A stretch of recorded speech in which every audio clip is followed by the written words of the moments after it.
napilitan ang MGA armadong puwersa ng Ukranya na umatras sa malaking bahagi ng digmaan. Kinailangan nilang maghukay at ipagtanggol ang kanilang teritoryo laban sa matindi at walang awang agresyon ng Rusya. Tinitiis nila ang araw-araw na drone attack at sunod-sunod na paglusob. Unti-unti nagsimulang magbago ang takbo ng laban. At ngayon, sawa na ang Ukraina sa puro depensa. Handa na itong umatake at may malaki itong arsenal ng MGA missile na handang pakawalan. Si Fabian Hoffman, defense analyst at missile expert na doctoral research fellow sa Oslo Nuclear Project, ay kamakailan nagsuri ng mabilis na pag-unlad ng missile ng Ukraina nitong dekada. Ipinapakita nito ang mabilis na paglago ng bansa at kahanga-hangang ambisyon sa napakahalagang aspeto ng makabagong digmaan. Sa blog na Missile Matters, sinabi ni Hoffman na tulad ng ibang dating Soviet na bansa, malaki ang pagdepende ng Ukraina sa Rusya para sa bahagi ng misail at kalakalan matapos ang Soviet era. Nagbago ang lahat noong 2000 at 14 nang sapilitang inangkin ng Rusya ang Crimean Peninsula, dahilan ng tuluyang pagkasira ng relasyon nito sa Ukraina. Mula noon, naging kaaway na ng Ukraina ang Rusya, isang agresibong puwersang mananakop na sumakop sa malaking bahagi ng teritoryo nito. Hindi na maaasahan ng Kyiv ang Moscow, kaya napilitan silang baguhin ang industriya ng kanilang MGA missile. May MGA pamana pa rin mula sa Soviet period. Ang MGA pasilidad ng disenyo at produksyon na pinapatakbo ng MGA kumpanya tulad ng Yuzhnoye at Uzmash na ngayon ay tinatawag ng Pivdinmash.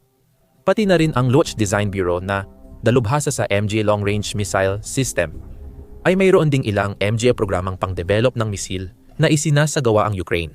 At nagsikap silang maipakilos ang MGA kagaya ng Vilka-guided 300mm rocket noong 2018 at ang R-300 at 60 Neptune anti-ship cruise missile noong 2021. Nagkaroon sila ng pag-uusap sa Indonesia noong 2021 tungkol sa export deal para sa Neptune. Habang ipinagpapatuloy ang trabaho sa isang hiwalay na short-range ballistic missile program na kilala sa codename na RIM.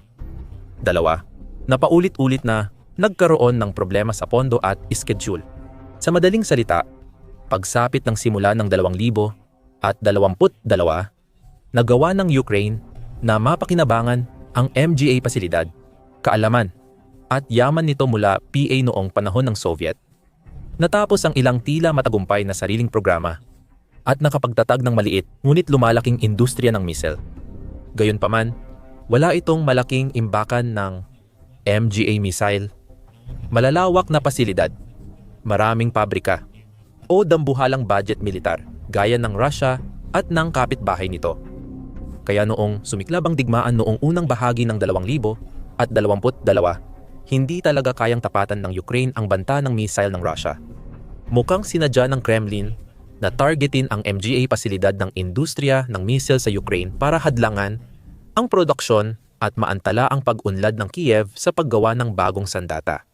Halimbawa, tinarget nila ang Pivdinmash plant sa Dnipro gamit ang sarili nilang missile noong late 2022.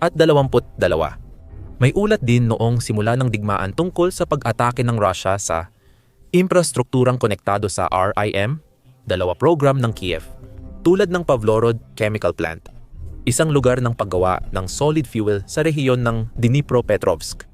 Ang planta ay tinamaan noong Mayo 2023, huling bahagi ng 2023 at Mayo 2024. Ang MGA pag-ataking ito at ang biglaang pagtatanggol ng Ukraine sa MGA hangganan laban sa malaking puwersang mananakop ay nagdulot ng malalaking aberya sa kanilang MGA programa ng misil. Nahaharap ang Ukraine sa dilema. Kailangan nitong ituon ang pansin sa MGA prioridad. Prioridad nito na pangunahing umiikot sa pagpigil sa Russia na makakuha ng masyadong maraming teritoryo at pagtibayin ang MGA mahahalagang posisyon sa MGA linya ng harapan. Kasabay nito, hindi rin nito maaaring basta-basta talikuran ang MGA proyekto nito sa paggawa ng MGA missile. Kailangan nito ng MGA sandata na magagamit para gantihan ang MGA mananakop. Bagamat hindi tiyak kung ano talaga ang MGA desisyong ginawa sa likod ng MGA eksena, malamang na nagdesisyon ang Kyiv na pabilisin ang kanilang RIM, dalawa na programa, upang agad makapag-produce ng isang gumaganang misil. Ginamit ng Ukraine ang kanilang stock ng missile, lalo na ang R-300 at 16 Neptune anti-ship missile na pinaputok sa barkong Moskva ng Russia na lumubog noong Abril 2022.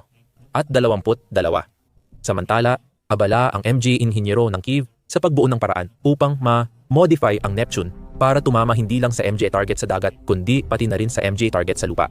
Sabi ni Hoffman, malamang na nilagyan ang MGA missile ng jamming-resistant na Global Positioning System Receiver at posibleng Terminal Guidance Seeker para matulungan ang misil na matukoy ang target at magsagawa ng tumpak na pag-atake.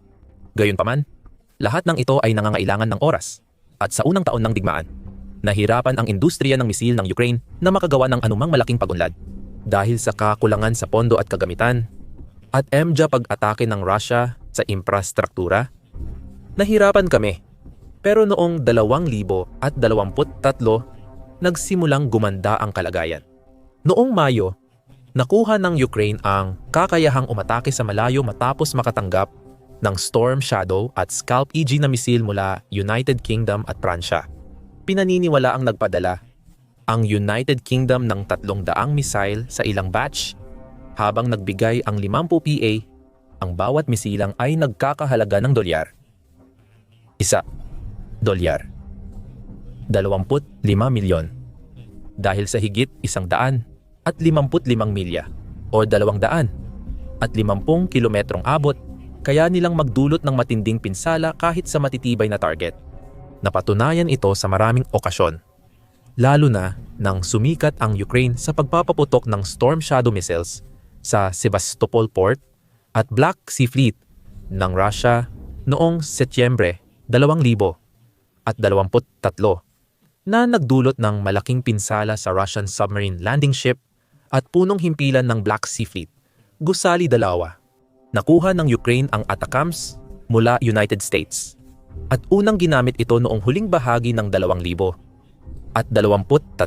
Sinira ng Ukraine ang siyam na helicopter sa MGA base ng Russia sa sinakop na Ukraine at napatay ang 2 dosenang sundalong Ruso. Sabi ni Pangulong Vladimir Zelensky, napaka-eksakto ng kanilang pagkakagawa. Poco pang magsay. Napatunayan na ng ATACMS ang husay nito. Mula noon, ginamit ito ng sandatahang lakas ng Ukraine sa maraming atake sa MJ base ng himpapawid ng Russia. Depensa sa himpapawid, imbakan ng bala at istasyon ng radar. Natuto ang Ukraine ng mahahalagang aral tungkol sa MGA missile noong 2023. Una, natutunan nila ang pagiging epektibo ng MGA ito. Epektibo ang unang paggamit ng Storm Shadow at alam ng Kiev na kung madaragdagan PA ang kanilang MGA missile, magagawa PA nilang ulitin ang MGA ganitong pag-atake. Pinupuksa ang MGA mataas na halagang target ng Russia isa-isa na magpapahina ng husto sa makinarya ng digmaan ng Kremlin at maaaring magbago PA ng takbo ng labanan. Pangalawa, natutunan ng Ukraine na kahit marami itong mapagbigay at sumusuportang MGA kaalyado sa buong mundo, lalo na sa alyansang NATO, hindi ito maaaring umasa na palaging makakatanggap ng MGA missile sa malaki at tuloy-tuloy na dami na kailangan nila para tunay na makaganti sa Russia ng kasing dalas ng gusto nila. Ilang bansa sa kanluran gaya ng Pransya at United Kingdom ay nagpadala ng sobrang missile nila sa Ukraine.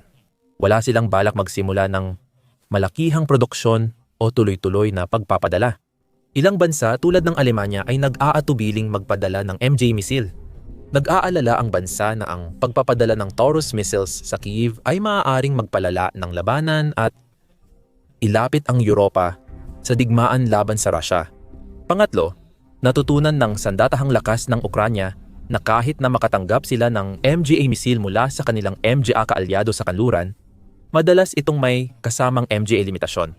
Halimbawa, noong una, ipinagbawal ng United States ang paggamit ng ATACMS ng Ukranya sa pag-atake sa teritoryo ng Russia, pati na rin ang MGA limitasyon sa Storm Shadow. Tinanggal din kalaunan ang MGA limitasyong ito, ngunit malinaw na napagtanto ng Ukranya na dapat nitong pagtuunan ng pansin ang sariling MGA programang pambansa. Kung gusto nito ng MGA missile, kaya nitong gumawa at gumamit ng marami anumang oras, walang limitasyon. Nakikialam. At iyan mismo ang ginawa nito. Pagsapit ng tag-init ng 2023, nabago ng bansa ang anti-ship Neptune missiles para tamaan ang MGA target sa lupa at ginamit ito para sirain ang Russian S-400 missile system. Radar sa Cape Tarkankut, Crimea, sinundan ng mas maraming pag-atake. Tulad noong Setyembre 2023 nang ang MGA Ukrainian missile na pinakakapanipaniwalang iniulat bilang Storm Shadow Scalp ay nakasira ng 2 barkong Ruso sa Sevastopol. Noong Hulyo 2024 matapos tumama ang missile sa isang airbase sa Kursk, malapit sa hangganan ng Ukraine, sinimulan ng MGA inhinyero ng Ukraine ang pagpapalawak ng abot ng Neptune missile. Nagpaplano sila ng bagong version na Long Neptune na mas malayo ang abot kaysa sa kahit anong missile ng bansa. Suportado rin ng bansa ang MGA lokal na supplier ng teknolohiya para sa missile at long-range drone. Nakipag-partner sila sa MGA startup at lumalaking dayuhang kumpanya para matulungan sa pagkuha ng MGA pyesa. Ambisyoso at matalinong plano ito at agad nagbunga pagdating ng katapusan ng 2024 nakapag-produce at nakakuha ang Ukraine ng maraming mini-cruise missile at long-range drone gaya ng Luty, FP-1 drone at Ruta at Peklo missile. Agad nila itong ginamit, nagsagawa ng maraming long-range na pag-atake sa MGA target ng Rusya. Dahil maliit ang MGA ginamit na missile at drone, marami sa MGA pag-atake ay nilayon para wasakin ang MGA gusali o magdulot ng malaking pinsala, ngunit nagdulot lang ng maliliit ngunit mahalagang pinsala kung saan-saan. Nagpapasimula ng sunog sa MGA planta, sumisira ng kalabang eroplano at gumagambala sa gas at langis na pasilidad. Unti-unting naipon ang pinsala mula sa MGA pag-atake na nagdulot ng iba't ibang problema sa Kremlin. Patuloy na matalino ang paggamit ng Ukraine sa natitirang supply ng Western missile at MGA lokal na opsyon gaya ng Neptunes para magdulot ng pinakamaraming pinsala. Ngayon, handa na ang Ukraine na itaas ang laban mula sa mini-missile strike at limitadong long-range attack tungo sa mas mapanira at makapangyarihang arsenal. Maaaring magdulot iyon ng apoy sa Russia na di PA nangyari noon. Kamakailan, inilantad nila ang 2 pangunahing dagdag sa missile stock, kabilang ang Long Neptune na may pambihirang layo. Ang SAPSAN unang ballistic missile ng Ukraine ay mas malakas PA umano kaysa ATACMS ng Amerika. Narito ang mas malapit na pagtingin sa dalawa, simula sa Long Neptune. Noong huling tag-init ng 2023, lumabas ang ulat na inaangkop ng Ukraine ang R-300 at 60 Neptune missile para sa land attack na misyon. Sa yugtong yon, ang pangunahing missile ay mayroon ng pinakamataas na abot na humigit kumulang 175 hanggang 185 milya. Noong 2024 at 2025, iniulat ang plano para sa extended range na bersyong tinawag na Long Neptune. Bagaman hindi iyon maikling abot at nagbibigay PE rin sa Kiev ng maraming target ng Russia, hindi rin ito sapat para bantaan ang infrastruktura sa o paligid ng Moscow. Dahil alam ng Russia ang abot ng MGA missile ng Ukraine, madali nitong mailalagay ang mahahalagang ari-arian at infrastruktura sa labas ng saklaw ng MGA iyon. Kaya mas ligtas at protektado ang MGA ito. Pero dahil sa pagdating ng Long Neptune, hindi na ganoon ang sitwasyon. Noong Marso 2025, nag-anunsyo si Zelensky sa Telegram na naipadala na sa labanan ang bagong long-range Neptune ng Ukraine. Nasubukan na at matagumpay na nagamit sa labanan ang Long Neptune. Bagong missile ng Ukraine, tumpak ang atake at abot ng 1,000 kilometro. Salamat sa MGA Ukrainian na taga-disenyo, taga-gawa at militar. Patuloy tayong nagtatrabaho para sa seguridad ng Ukraine. Kamakailan, sa pagdiriwang ng kalayaan ng Ukraine, noong Agosto 24, mas detalyadong ipinakita ang Long Neptune. Lumabas ito sa isang Instagram video, sa channel na Zorbria o Sandata. Sa isang bahagi ng video, makikita ang tila mas mahaba at mas malaking version ng R-300 at 60. Kahit di detalyado ang video, sinusuri PA rin ng MGA eksperto at analyst ang MGA larawan para malaman ang kaya nilang alamin. Ayon sa paunang pagtataya, ang bagong missile ay may sukat na 20 talampakan o mahigit 6 na metro hindi PA kasama ang booster. Mas makapal at malapad ang missile na ito kaysa orihinal, na may lapad na 20 pulgada o 50 sentimetro. Kapansin-pansin, mas malaki ito kaysa sa karaniwang Neptune, na MJ-15 pulgada o 38 sentimetro ang lapad sa pinakamakapal na bahagi. Ang Long Neptune ay may mas malalaking pakpak at seksyon ng buntot.